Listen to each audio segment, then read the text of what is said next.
Guys, ഇന്ന് നമ്മുടെ അമ്പലത്തിലെ പറയടിയിലെ ലാസ്റ്റ് ദിവസമായിരുന്നു. അപ്പോൾ രാവിലെ അമ്പലത്തിൽ പോയി തൊഴാന്ന് വെച്ചിട്ട് ഞാനങ്ങനെ ഒരു 6 മണിയായപ്പോഴത്തേന് അമ്പലത്തിൽ വന്ന് തൊഴുത് പറയടിയിൽ കൊണ്ടുവന്ന് ആനയുടെ അടുത്ത് കുറേ നേരം നിന്ന് കേട്ടോ. അപ്പോൾ ഇതിൻ്റെ പേര് സുന്ദരി എന്നാണ്. സുന്ദരിയുടെ ആക്ഷനും ഒക്കെ ഇങ്ങനെ കണ്ടുകൊണ്ടിരിക്കുകയായിരുന്നു. അതിന് ഓരോരുത്തർ പഴം കൊണ്ട് കൊടുക്കുന്നത്, അതിനെ ഇങ്ങനെ ഒരുക്കുന്നത്, നെറ്റിപ്പട്ടമൊക്കെ ഒരുക്കുന്നതൊക്കെ നോക്കിക്കൊണ്ടിരിക്കുമായിരുന്നു. അങ്ങനെ ദേവനെ മേളിൽ കയറ്റിയിട്ട് പറയടിയിലായിട്ട് പോവുകയാണ്. അപ്പോൾ ഇന്ന് നമ്മുടെ ഷീബേമയുടെ അവിടെയൊക്കെ ഇന്നാണ് ലാസ്റ്റ് ദിവസമാണ് പറയിട്. നമ്മുടെ വീടിൻ്റെ തൊട്ടപ്പുറത്തെ കടയാണ്. അപ്പോൾ ഷീബേമയുടെ അവിടെ പറയിടുന്നൊക്കെ കണ്ടിട്ട് എനിക്കിനിപ്പോൾ നേരെ കാത്തൂൻ്റെ വീട്ടിലോട്ട് പോകണം. കാത്തൂൻ്റെ വീട് നമ്മുടെ തൊട്ടടുത്ത് തന്നെയാണ് കേട്ടോ.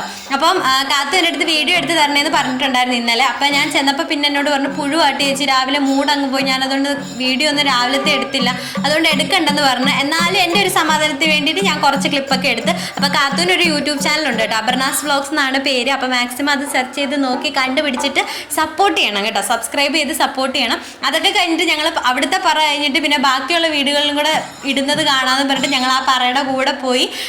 കാത്തുവാണെങ്കിൽ പോയി ആനയൊക്കെ തൊട്ട്, എനിക്ക് പേടിയായിട്ട് ഞാൻ അതിനൊന്നും നിന്നില്ല കേട്ടോ. അങ്ങനെ ആനയൊക്കെ തൊട്ട് അവിടെ എല്ലാം കറങ്ങി നടന്നിട്ട് ഇനിയിപ്പോൾ നേരെ വീട്ടിൽ പോകാനായിട്ട് പോവാണ്. അപ്പോൾ നമ്മുടെ അമ്പലത്തിൽ ഉത്സവം തുടങ്ങാനായി മാർച്ച് 24 കേട്ടോ അമ്പലത്തിൽ ഉത്സവം. അപ്പോൾ അമ്പലത്തിലെ വിശേഷങ്ങളൊക്കെ കാണിച്ച് ഞാൻ ചാനലിൽ വീഡിയോ അപ്ലോഡ് ചെയ്യാം. വീട്ടിൽ വന്ന് ബ്രേക്ക്ഫാസ്റ്റ് ഒക്കെ കഴിച്ചു. അപ്പോൾ ഈ ഒരു കുഞ്ഞു വീഡിയോ ഇത്രയുള്ളൂ. ഇഷ്ടപ്പെട്ട സപ്പോർട്ട് ചെയ്യണേ. ടാറ്റാ.